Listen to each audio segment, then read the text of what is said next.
Alright folks, welcome to another raid video, and we've just had the new Doom Tower boss release that I did a video on a few days ago. Sorry I haven't uploaded as much this week, it's been crazy busy in real life, so going to be a little bit pushed for time over the next week or two, but yeah, should be able to put out a few videos still. But yeah, this guy is the hardest boss in the game by far. I think he's going to be an absolute nightmare once you get up to the top levels of this Doom Tower. Now, I know some other content creators have had the test server, and that's been really cool. It's a great idea, I think. So I've seen that they're able to do it, but they're still struggling, which is really hard because these guys have got like top end gear, top end champs, and they're still struggling to do it. So I think for the vast majority of people, this boss is going to be an absolute nightmare. It's going to cause a lot of problems, but it's really cool at the same time. It's cool that they brought in such a difficult boss, and I'm sure there'll be a team out there, a composition that will be able to deal with it better. But yeah, let's just quickly go over his skills again before we jump into the fight, and I'll show you how I've dealt with the first level of this boss, which is the easiest one. So this guy had a ton of skills. His A1 basically puts a fear down, which isn't too bad, to be honest. It's not too much to worry about. He's then got this A2 that transfers all debuffs from him to each enemy, then attacks all enemies. Then he's got his A3 that removes all buffs from all enemies and attacks all enemies. Buff removal can't be resisted, damage increases by 10% for each buff removed. So he will use A3 first, obviously, then he goes to A2, then back to A1, and they're on 3-turn cooldown, so it'll just cycle back to this point. So he's always going to use the A3 first. You've got to try and think about that. Try and work out what you're going to be going into the fight with buff-wise. If you can work it that you just go in, don't use any buffs, have your champion slightly slower than the Gryphon, he can actually just remove nothing, and then you can put your buffs back on and get a couple of turns with all your buffs on, depending if you want to go that route.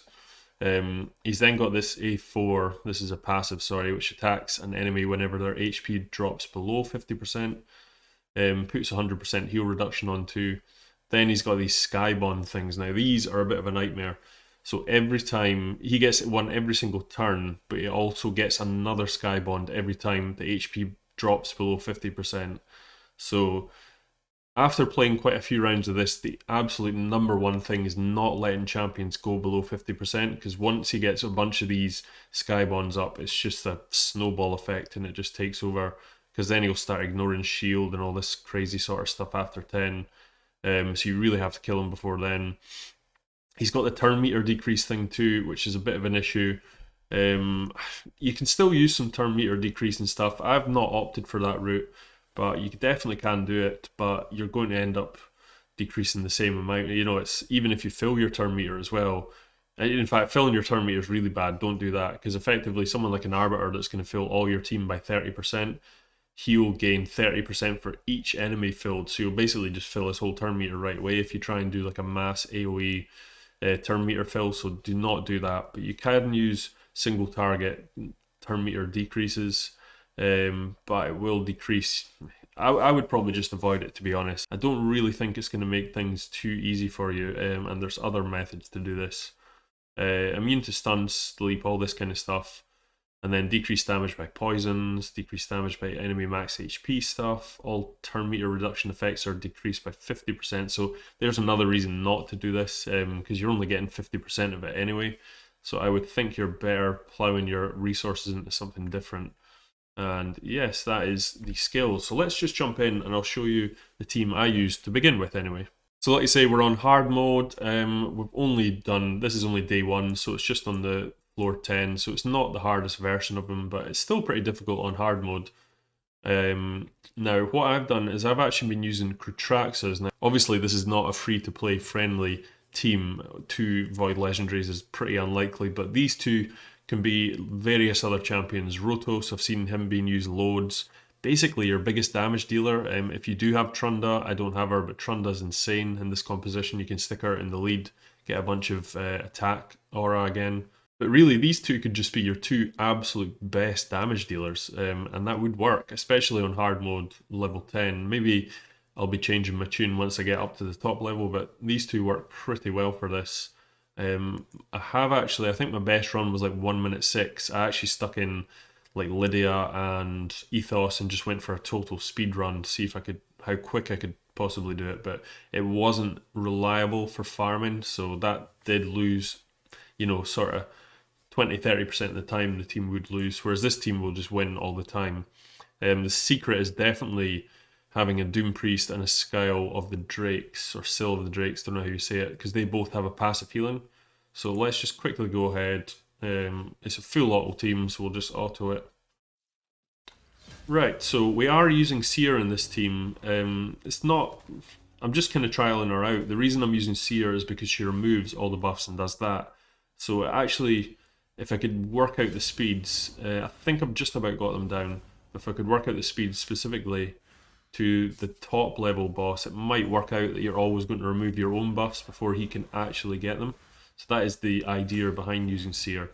At the moment it doesn't really matter too much because this is the lower level version of the boss, so he's not dealing a ton of damage anyway. So as you can see, he puts buffs on there, and now they're going to get removed by this guy. So I've not set this correct. And unfortunately we had below 50% there, which is not a good start. But because we've got two healers here, should be able to, and I've also got a reviver there, which brings me to 50%. I have both my healers in Relentless as well, which makes a huge difference for this composition. As you can see, there we got a bunch of heals and a bunch of removing stuff from Doom Priest. I do have, yeah, Relentless is definitely your friend in this composition. I've got Relentless on one of the Traxas, also got Relentless on both the healers, like I said. This run has not gone nearly as well as the other ones have. Seer is kind of like a late addition. I think eventually if you can get the speed tuned right, I think Seer will be really good because she removes the buffs, but you'll have to do it. And also it's quite difficult because she takes an extra turn on her A1. It's quite hard to actually speed tune her. So I'm not totally sure if this one will work. I'll run it again after this and I'll show you the other composition I was using, because this has been quite a bit slower than my last Seer run, which is unfortunate.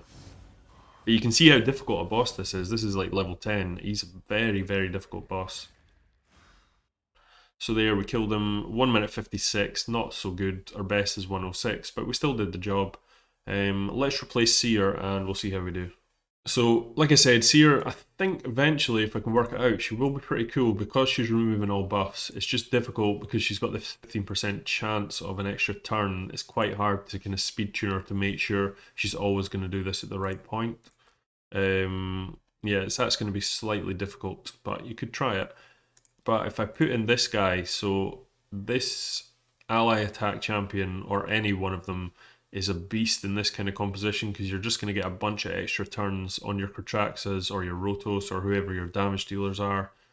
I think Longbeard is by far the best one. The problem with Fakran is he puts up some buffs that can be stolen, and he also puts some debuffs up. I'm pretty sure I've ran him with no accuracy though, just to make sure he doesn't really land them. Plenty speed. Yeah, let's try it with this and see how we do. This should be a bit of a faster run, I would think.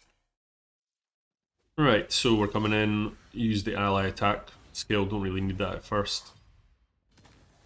Trax is really cool because she has that guaranteed extra turn on her A2. She just takes a bunch of turns, especially in Relentless. She can do some crazy amount of turns in Relentless actually. Hits super hard as well. Now unfortunately Kratrax has taken a fair bit of damage here, so hopefully she can heal up before we go into the boss fight. There we go, that should be okay. So we do the beatdown, look at that, taking a ton of damage already. Removes all those buffs.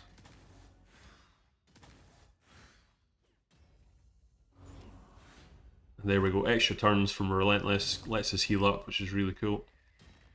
Nothing's below 50%. Now I am noticing though, I've got like 0 accuracy on my Kratraxas and my Fakran, and they're still landing most of their debuffs, so I'm assuming this guy has like 0 resistance, which maybe works with him transferring all his debuffs. Look, still managed to stay above 50%, and we've got him below 50%, so this is really good. Beatdown comes again, takes him right down. And there we go, an extra turn, heals us back up. 3 turns, really, really strong there. this is a much better run. So it seems Fakran or ideally Longbeard would be even better here. That seems a much more solid composition right there. Now, again, once you get up to the top levels, the higher floors, it's going to be quite difficult. I think I might have to replace him with someone like... let's have a wee look. Don't know why the game's so laggy tonight. It won't let me do that. I mean, using someone like a Lydia probably would be fine because she is putting down debuffs right enough, but the strengthen buff is so strong and the increased speed that I think it would work. You could take her out. You could always put in someone like a Duchess too. The good thing about Duchess is block debuffs actually stops the debuffs being transferred onto you. So if you can time it with that, that works too. That'd actually be really strong. Plus she has a really good passive here, which decreases damage taken by AoE attacks. So that'll really help because all his big ones are AoE attacks. Yeah, that would really help actually. Also, you could stick her into speed lead just to get a bit extra speed. At the moment I'm running Kratraxa in the aura, but the other option would be running someone like I think off the top of my head, probably like a Tyrell actually, because at least he's got an increased defense in all battles. That'll just give you a bit of extra survivability. Who else has got them? Try to think who else. Altan, I'm pretty sure he's got one in all battles. Even, I don't know, someone like an HP aura in all battles might work. Someone that's not going to put a ton of buffs up. You know, like someone like Sir Nick's really cool, but he puts up like continuous heal, unkillables and stuff, which would be a bit of a nightmare for him to steal. Maybe even Ursaga. I don't think... Well, she puts a bunch of buffs actually, that probably wouldn't be the best, but she does put the strengthen up, which if you can time it right is pretty good. But unfortunately it's for 3 turns, so yeah, that's probably not such a good idea. But anyway, yeah, that is the new boss. He's unbelievably hard. I'm really excited to see how hard he is at the top levels of this, and if we can create a good team that can auto it and farm the gear, because the gear you get for this boss, well, for beating this boss anyway, is this one down here, which is the new set, the Guardian. And the wearer absorbs 10% of all damage dealt to all ally champions, heals by 10% every turn. So yeah, it's pretty strong. I mean, in fact it's really strong because... So it's kind of similar to the regeneration set. It's not got quite the same amount of healing in it, but it does have that effect that Ursaga has here, which basically decreases the damage straight onto her. But that's only for critical hits, whereas this one here is actually just 10% of all the damage. So I mean, if you could get really good stats on this, I think this would be an insane set for Ursaga, to be honest. It'd be really, really strong. Don't get me wrong, she's taken a ton of damage already, but the biggest thing I found with Ursaga is her healing ability. So if she's healing by 10% every turn and you can get her HP huge, and the AI thing comes in and she actually uses her A3 instead of her A2 first, she might end up being an absolute unit. So quite excited to use this this set. I think it's pretty good. Also Bloodthirst is the other one, but we'll go over that when we do the next boss. So yeah, that is the video, guys. I hope you enjoyed it. Please like and subscribe to the channel. Hit that bell button for notifications if you haven't already. And have a great day, guys. Peace.